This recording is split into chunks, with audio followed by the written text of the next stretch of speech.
likod pa yan para sabihin mo hindi baluktot lahat. So ito po mga kaidol ang may-ari ng ampalayahan. Ate, tumingin ka naman para makilala ka.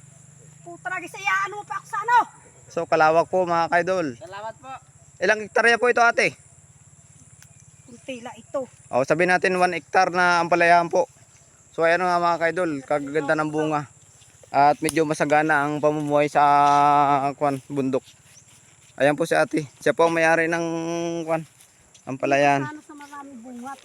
Medyo napagod ako mga kaidol. Pero talagang sinadya ko ito sa araw na ito. Para makita ang ampalayahan ni ate. Ano pangalan niyo po ate? Perla. Si Perla, ano apelyido po? Wano. Perla Wano.